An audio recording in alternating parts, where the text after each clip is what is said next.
Welcome to the Shreveport Connection. This video is going to be about Ring of Honor TV taping.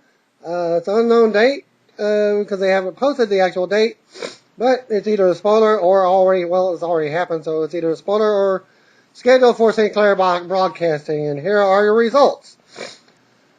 Ring of Honor Wrestling on St. Clair Broadcasting Group stations, taped in Baltimore, Maryland for that particular week. A video recap of the Charlie Haas versus Mark Briscoe match from last week. The opening video aired, and Kevin Kelly and Nigel McGuinness, for those that don't know, Nigel McGuinness is Desmond Wolf in TNA. Well, they were in the ring. They hyped hearing from the Briscoes later in the show, and then set up promo videos from the Young Bucks and Coleman and Alexander. First matchup was Young Bucks defeating Cedric Alexander and Caprice Coleman in 5 minutes 26 seconds. Cedric and Matt started. Matt hit a couple of forearms that Cedric no-sold. Cedric hit a flying head hitter and tagged in Coleman. The two men hit several double team moves, and Nick ran in to make a save. Cedric and Caprice looked to be in control as the four battled, but the Bucks dumped Caprice out to the floor, then hit a double team move on Cedric before Nick hit a dive on Caprice. Very crazy action. The Bucks worked over Cedric in the corner. Cedric ducked a double clothesline and tagged in Caprice. All hell broke loose with bodies flying everywhere on the floor and several dives to the floor and in the ring. After a round of super kicks, Cedric tried for a top rope splash, but Matt got his knees up. Bucks hit more bang for your buck for the win. As is often the case with both of these teams, they gave all that they could give. The action was very fast and all over the place. Go out of your way to see this match. The Bucks versus Briscoes at the 10th anniversary pay-per-view, which was an internet pay-per-view, might seal the show. Cedric and Caprice continue to grow. They need promo work, but their in-ring work fits perfectly with Ring of Honor. Also, production is much better than on these shows. Veda Scott was backstage with the Embassy. She put over Tommaso Ciampa facing Jay Lethal for the TV title at the internet pay-per-view, but said if Lethal wins tonight, Ciampa will be challenging for the world title. She asked Prince Nana for predictions, but interrupts her as she started to speak. Ciampa cut him off and said that he would give a prediction himself. He said on March 4th, he would take whatever gold around Jay Lethal's waist. He then challenged Lethal to overachieve and win the title tonight so that he can humble Lethal and become the first only undefeated champion in Ring of Honor history.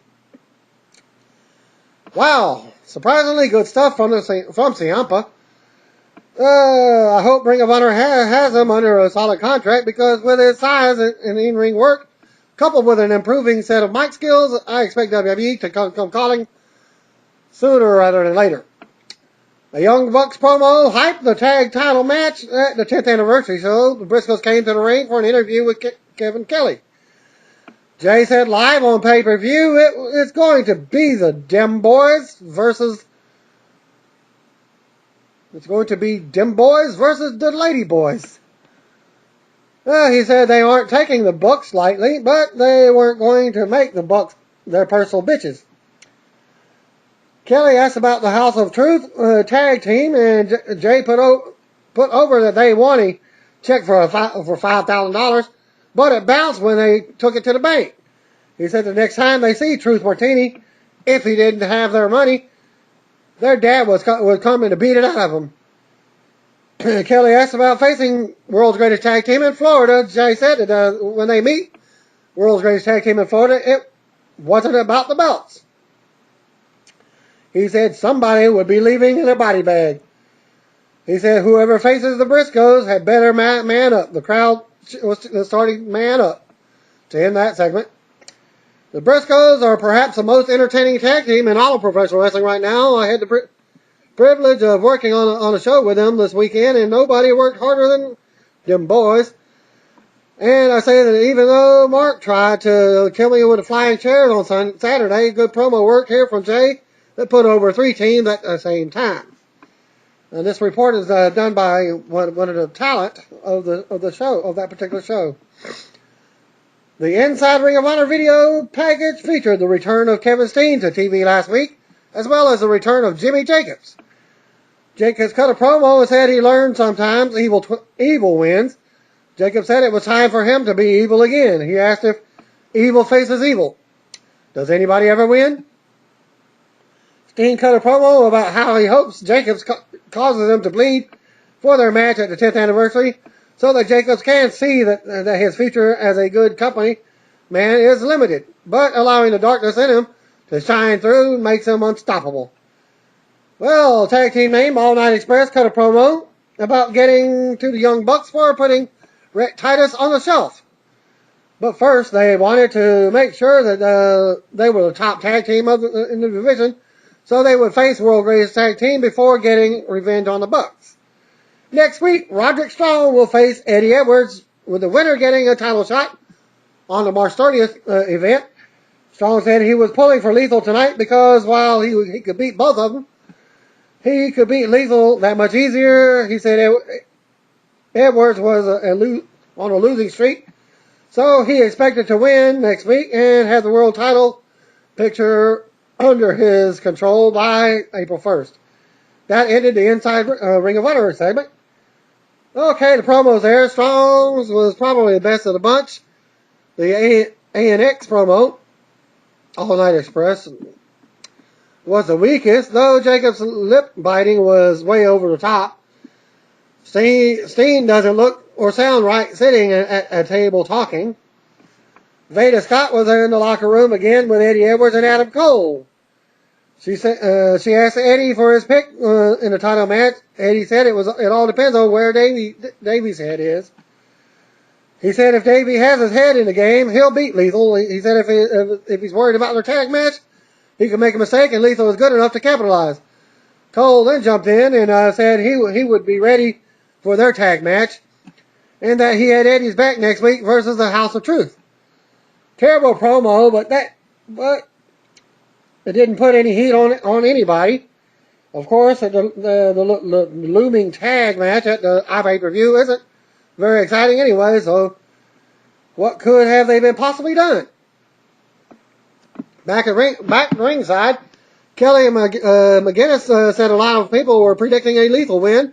Nigel said that that was wishful thinking because it advances those people's position. Way to bury your TV champion, guys. Bobby Cruz handled the in-ring introductions for the main event.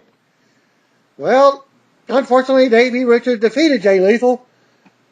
That's Black Machismo for those that don't know, that formerly of TNA. So he retained the Ring of Honor World Heavyweight title at 16 minutes and 7 seconds. They started with some chain wrestling. They saw Richards take a hammerlock.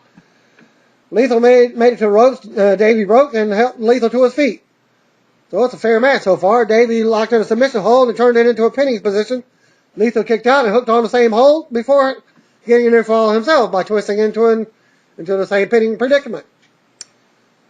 They ran through the typical chain moves that ended with them staring each other down, and then the real reaction started with Lethal hitting a kick and taking control. Lethal ran the ropes and Davey hitting a drop kick and hooked an Indian deathlock with a bridge. Lethal made it to the ropes and Davey broke dirty. Lethal came back with the Rings of Saturn type move that Davey reversed into a horse collar leg lock until Lethal made the ropes. Davey whipped Lethal into the corner. Lethal hit a kick when Davey ran in and hit a missile drop kick from the second rope. Well, here's a interference in the match that had a toll on the match. Tommaso Ciampa came out with a chair and sat down at ringside as Lethal hit a back suplex for a close 2. Well, they went commercial and back for a commercial. Davey hit a kick on Lethal on the floor, followed with a suicide dive. Davey walked past Ciampa and said something.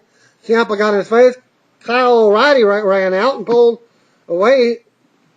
Davey away and told him to get in the ring. He stayed at ringside to keep an eye on Ciampa. Davey ran in the ring and the lethal combination were close to. House of Truth came out and Lethal went to the top.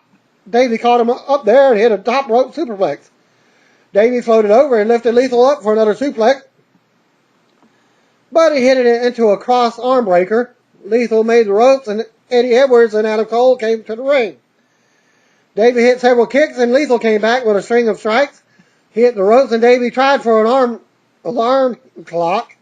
Lethal blocked it and tried for a clothesline, but Davey reversed it into another cross arm breaker. Lethal escaped and hooked a weird-looking submission that had no leverage.